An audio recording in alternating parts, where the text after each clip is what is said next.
Sakop sa ginibong drug bypass operation. Triple o apat na doble ang bihikulo na gruso sa siyudad kang Naga. Mas complain ng police station kang Naga City Police Office. Newsbreak. Sa headlines kan mga barata, Mayor kan Pili Camarines Sur na sinangatanin kasong cyber libel nakapiyansa na. Psychosocial Intervention Team kan PNP padagos ang pagbisita sa mga evacuation centers sa Albay. Assessment kang DILG para sa Seal of Good Local Governance ngunyan aldaw ginibo sa Naga. Dispatcher and jeepney sa Upper Barangay kang Naga arestado sa anti-drug bypass operation kang Police Station number 4 kang Naga City Police Office. Diyos marahay ng hapon. Ako si Mark Mendoza. Asin ako, si Antoinette Eduardo. Kami ang sa indong tagapagatod, Bareta. Assessment team kan DILG Bicol para sa Seal of Good Local Governance nagpuuna kan sa indang pag-ibalwar sa mga dokumento kan LGU Naga. Aramon taman ang kumpletong details sa report ni Melvin Machado. Sa halabang lamesa kang conference room kang City Hall kang Naga, nakalatag ang manlain-lain na papeles sa pinagpreparar kang syudad na mapahiling kang marhay na pagpadalagan kang lokal na gobyerno kang Naga. Ang mga papeles asin dokumentong ini, iyo subuot ang ihilingon kang mga taga-Department of Interior and Local Government Regional Office para sa Seal of Good Local Governance Assessment. Suzuki City Administrator Elmer Maldemoro, apera kang paghiling kang mga dokumento, nakatalaan man magbisita ang mga taga-DILG sa nagkapirang pasilidad kang syudad.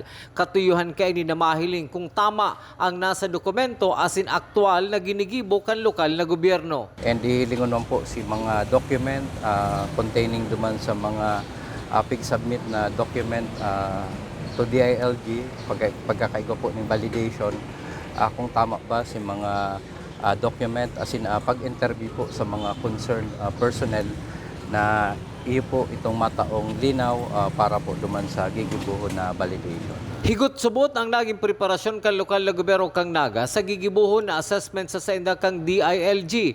Huli kang pagmaot na makuha ang Seal of Good Local Governance na nagsusukol kan marhay na palakaw kang sarong lokal na gobyerno. Pighandaan po kang lokal na gobyerno kang Naga dahil importanteng maray po ni na pagsukol sa syudad. Gusto ta po na makamtan taliwat ang pagiging SGLG awardee, magkaigogiraray kita ning Seal of Good Local Governance para po kumbaga pera kang mga ginigibo ngunyan sa paggogobernar ma-validate and ma-confirm po ang DILG si mga pigigibo particularly on good governance. Ang resulta kang assessment kang DILG iluluwas sa huring parte kang taon na ini. Para sa GNN TV48 Naga, Melvin Machado, Newsweek.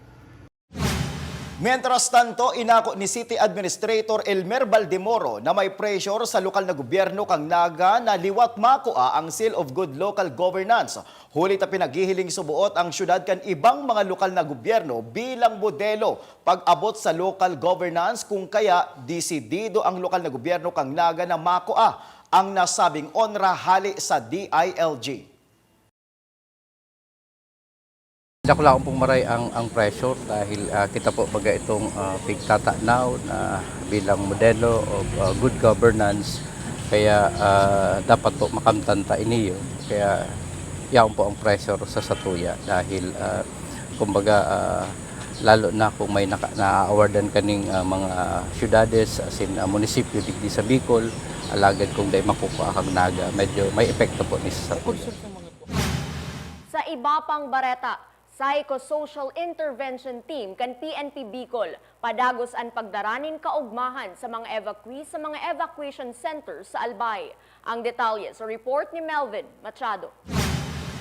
Barailehan, Karantahan,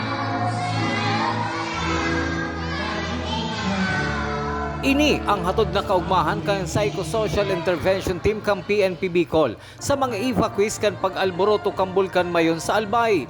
Aminado ang PNP na magabat sa buot kan mga residentes na maghali sa saindang iniistaran alagad kaipuhan para sa saindang kaligtasan.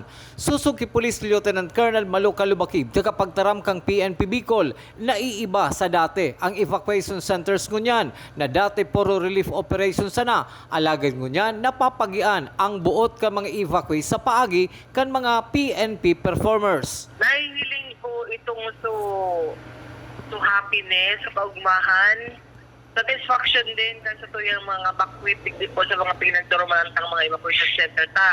Naiiba sa di ba, usual na mga evacuation center is mag-relief goods, mataoki kung anong mga assistance na pwede mo ito sa mga evacuees.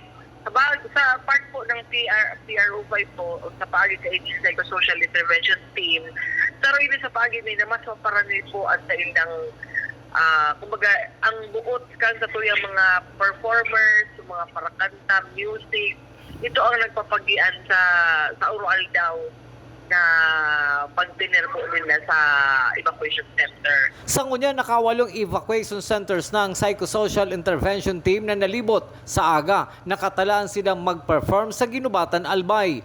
Pagsisiguro ni Police Lieutenant Colonel Malu Kalubakib, hasta kaipuhan, asin pinagre-request ang sedang presensya sa mga evacuation centers dahil sinda mapundo na maghatod ning kaugmahan sa satuyang mga kababayan na apektado kang pag-alboroto kang bulkang mayon. Today po kami mapundo kaini hanggat ito ang may nagre-request sa kuya na makisumaro kami sa mga evacuees. Anytime of the day, pupunta po kami with one team. Kasi ang psychosocial po, igual yan sa combo or sa banta, tapos siya dyan sa mga ambassadress. And kaya rin po kita na nakikimingil po din sa mga kabataan and sa mga parents.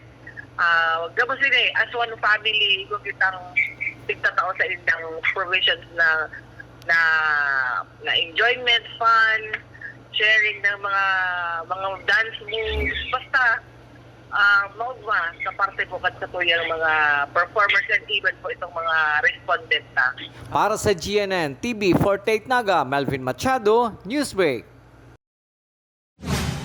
Padago sa mga bareta, personal na pinagbisita ni Police Brigadier General West Raimundo Obinque, PNP Regional Director, ang pwesto kan mga pulis na nagbabantay sa 6-kilometer danger zone kan Bulkan Mayon.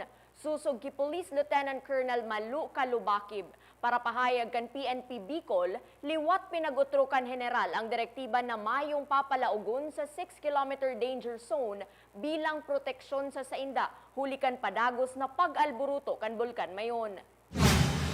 Padagos sa mga bareta, nakapagpiyansa na si Mayor Tomas Bongalonta Jr. kan Pili Camarines Sur sa kasong cyber libel na isinaangat kontra sa saiyan ni 2nd District Congressman El Rey Villapuerte. Susog sa alkalde kan Pili, pinag-aasikaso naman ninda ang piyansa para sa 5 paraoma na pareho nindang kinasuhan asin inaresto na padagos ngunyan sa kustodiya kan Pili Camarines Sur. Inako kan alkalde na dakulang kontidad ang kinakaipuhan para sa pampiyansa sa 5 nindang pag-iriba na sa inda naman subuot pinag-aasikaso. Yun na. Nakapiyansa na kita. Sin ako na umad dahil kadakon ang nagtabang sa Satuya. Sa laong tiling aldaw na kita mayo digdi. Digdi mo lang kita. Ikot-ikot na. Lagi mo kitang paagi kung paano taisin mo dakulaon ang bail ang kada saro 50,000 pesos. Kung 5 pa dito 150,000 yan, medyo magabat-gabat yan. So sana ibang mga magpaabot pa ng mga tabang sa Satuya kada kung nagmamalasakit may nagtutulog pagkakaan, mga kung ano-anong paggamit digit sa 5 na nakukulong, baka iba pang magmakulog na iba dyan na mga may kaya-kaya o kadawa sila kaya ng mga peraguma, makadagdag sa pangpiyansa niya. Sa pagbabalik kang newsbreak, dispatcher ning jeepney inaresto sa pagpabakal subuot nin illegal na droga. Yan asin iba pang mga bareta sa pagbuelta kang GNN TV 48 Naga News Break. Dakop sa ginibog drug bypass operation. Triple o apat na doble ang bihikulo na gruso sa siyudad kang Naga. Mas complain ng police station kang Naga City Police Office. News Break. Lemon Residences, your newest home of the champions and the metro. Open for daily, weekly, and monthly bookings. Located at Magsaysay Avenue, Naga City, and enjoy a sip of coffee and Septus meals at Tiger's Cafe, located at second level of Lemon Residences. Dream travel? Achieve yan sa Nagayon Travel and Tours. Enjoy a hassle-free travel with Nagayon Travel and Tours. Visit their office at NCF Annex Building, Magsaysay Avenue, Naga City, or call us 0966-486-0043. At NCF Annex Building, there is the Tiger's Loft, a business center that first to offer a co-working space in Naga. Grow your business at the Tiger's Loft. Swim like a champion at NCF Training Pool. Avail their swimming lessons until the end of July at a very affordable rates. Contact Coach Joseph Tena at 0949-447-2792. Drive with confidence with NCF Driving School. Avail their theoretical driving course and practical driving course. For beginners, NCF Driving School is LTO accredited. Flight attendants, prepare for takeoff, please.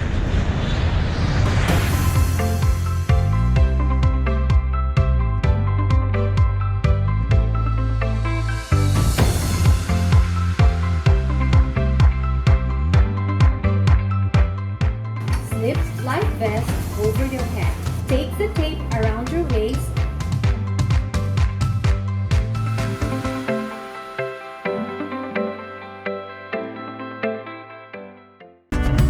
Sa oras ng sakuna, isa sa mga kailangan natin sa ating tahanan ay isang gubag. Ang isang gubag ay naglalaman ng tubig, mga dilata at biscuits upang hindi tayo magutom, energy bars or energy drink, first aid kit, communication devices tulad ng flashlights at batteries, whistles o pito, portable radio, at extra cellphone. Mas mabuti kung meron tayong prepaid load guard. Tools tulad ng Swiss knife at gunting. Maaari din tayo magdagdag ng lubid.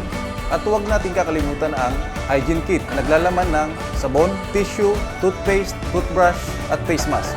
Sa lahat ng oras, laging bukas, nakahanda ang aming tanggapan. Tandaan, ang Bicolanong alerto, pirming protektado.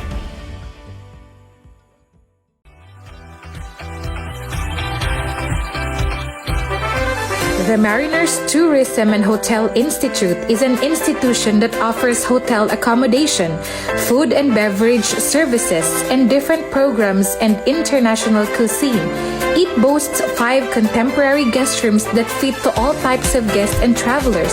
Room rate starts from 1,500 to 4,999 pesos only.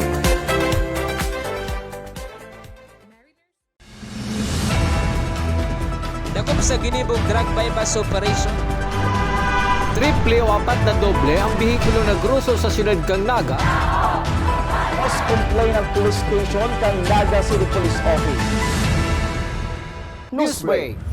Sa pagpapadagos kan mga bareta, si DOH Regional Director Ernie Vera kaibahan sinda Dr. Joseph Richard Garay as in Dr. Estela Zenit ang magiging incident commander sa 1 Albay Mayon Health Response 2023 na binilog kasaudma. Obheto sa pagkrear kanasabing health response team, iyon napakusugon ang serbisyo medikal, siringman water sanitation and hygiene, disease surveillance and rapid assessment asin iba pa.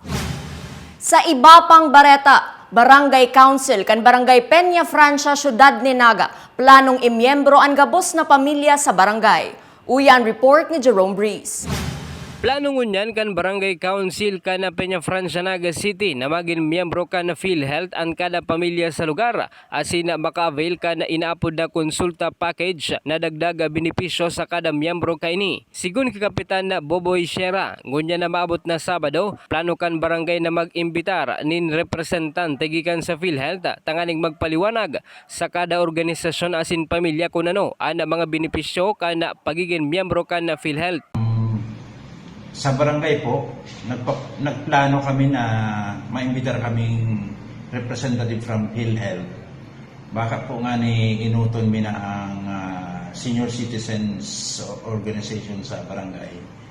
Baka po sa June 24 sa meeting kang Senior Citizen, maimbitar na kami katong representative from PhilHealth. Nga ni maintindihan na ang komunidad si mga benepisyo kaning konsulta package kang PhilHealth. Susunod dun tapo dyan si ibang organization sa barangay ang aning magkaigwasin na ng ideya kung paano maka-avail. Pati po si empleyado kang barangay. Iyo po yan ang Ang nasabing esparso kan barangay, dakulaan magiging tabang asin pakinabang sa kada pamilya, urog na sa panahon kan emerhensya. Para sa GNN TV 48 Naga, Jerome Brice, Newsbreak. Sa police report, dispatcher nin jeep na may biyahe sa Upper Barangay kan syudad ni Naga inaresto sa anti-drug buy-bust operation. Ang detalye sa report ni Jerome Brice. Dinakop kan mga personahes kan Police Station 4 Naga City Police Office ang sarong 50 anyos na dispatcher matapos ang ginibong drug buy-bust operation sa kilometro 7 Barangay Pacol Naga City. Alauna nina magahon ka Subago. Ang suspect na si Alan Adan, 50 anyos, residente kan Barangay Triangulo Naga City, anak na bakalan in kantidad 500 pesos na illegal na droga. Para digdi, na-recover pa sa iya ang anom na plastic sachet na may log din pinagtutubo ng Cebu. Ang suspect ang dati naman na nadakop sa ginibong search warrant operation kana PDEA taong 2020 para sa kaparehong kaso. Iniman ang pigtutok do nga nagpapabakal nin illegal na droga sa magkakapera nga tsupera nin jeep sa Upper Barangay Naga. Nasa kustodiya na kana PNP Naga ang suspect asin natubang sa kasong pagbalgar sa RA 9165 on Comprehensive Dangerous Drugs Act of 2002. Para sa GNN TV 48 Naga, Jerome Brice, Newsbreak. Sa iba pang bareta, ginibukan suudma ang inauguration asin MOA signing para sa PhilHealth Libmanan Service Desk sa pakikipagpartner kan PhilHealth sa lokal na gobyerno kan Libmanan Camarines Sur.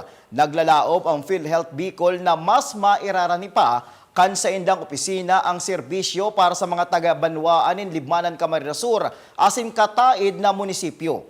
Kada aldaw na Lunes hanggang Biyernes bukas ang opisina kan PhilHealth sa Banwaan ni Libmanan Camarines Sur para sa mga makuakan sa indang PhilHealth Identification Number asin pag-update sa member data record. Kabali sa natawan serbisyo kan PhilHealth sa Libmanan Camarines Sur, iyo ang mga banwaan kan Gainsa, Milaor, Minalabak, Pamplona, Pasakaw, asin San Fernando, Camarines Sur. Asin yan ang mga bidang baretang nakalap kan mas pinakusog na puwersa kan GNN TV 48 Naga News and Bicol Affairs. Day malingaw na i-follow ang samayang official Facebook fanpage GNN TV 48 Naga. Ako po si Mark Mendoza. Padagos kaming mahatod din mga baretang garantisadong nangingenot at sinapapanahon. I-hit ang subscribe button sa samuyang official YouTube channel, GNN TV 48 Naga, tanganing updated kita sa mga bareta asin istoryang bida. An Bicolano. Ako si Antoinette Eduardo asin ini ang GNN TV 48 Naga Newsbreak. Dakop sa ginibong drug buy-bust operation. Triple o 4 na doble ang bihikulo na gruso sa siyudad kang Naga. Mas complain ang police station kang Naga City Police Office. Newsbreak.